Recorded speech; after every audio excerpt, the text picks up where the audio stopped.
15 बरस के रेहान 6 बहन भाइयों में तीसरे नंबर पर थे, जो 18 अगस्त को अपने घर से पैसों की वसूली का कहकर निकले थे और फिर वापस ना आ सके। उन्हें कराची के इलाके बहादुराबाद में चंद अफराद ने चोरी के इल्जाम में बदतरीन तशद्दुद का निशाना बनाया था, जिससे उनकी जान चली गई।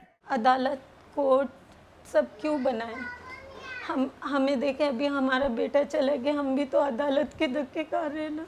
आप लोगों से मिनती कर रहे हैं ना, सब बड़ों से हम लोग अपील कर रहे हैं ना अपने बेटे के लिए, हम तो कुछ नहीं कर रहे। रेहान के कत्ल के मुल्जिमान गिरफ्तार हैं। मुकदमा अदालत में जा चुका है और पुलिस इस मामले के दीगर मुमकिना मुहर्रिकात की भी तफ्तीश कर रही है। 1 बजे के टाइम उन्होंने रेंजर्स हेल्पलाइन पर कॉल किया, किसी मददगार 15 या किसी को कोई कॉल वगैरह नहीं थी।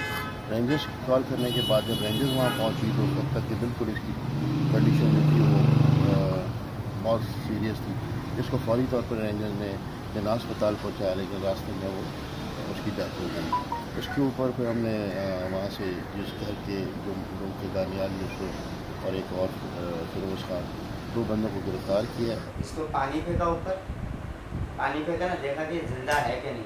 रेहान के वालिद अपने बेटे की मौत के बाद से इंसाफ हासिल करने की तगोदो कर रहे हैं। सबके पीछे भाग रहे हैं, कोर्ट में भी भाग रहे हैं, क्या करें, भागना तो पड़ेगा ना। बेटा है वो रो रो के पूरा दुनिया को दिखा के गया है कि अब्बू मेरे साथ नाजायज़ हो रहा है, आप इसका इंसाफ करो।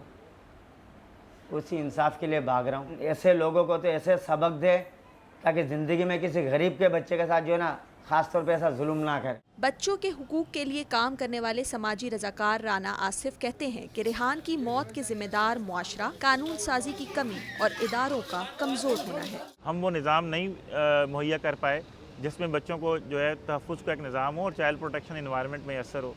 तो रेहान भी उसी सिस्टम की एक विक्टिम है कि जिस सिस्टम में वो गया और उसको जो है बदतरीन तशद्दुद का निशाना बनाया गया, और बजाय कानून का जो आइन का आर्टिकल 10A है उसके तहत फेयर ट्रायल होता, लोगों ने खुद कानून को अपने हाथ में लिया।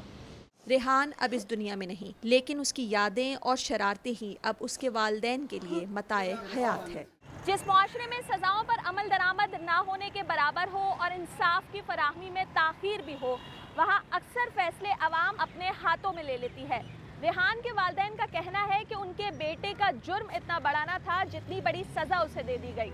अब सिर्फ इंसाफ ही उनके दुखों का मदावा कर सकती है। सिद्रा डार, वॉइस ऑफ अमेरिका, कराची।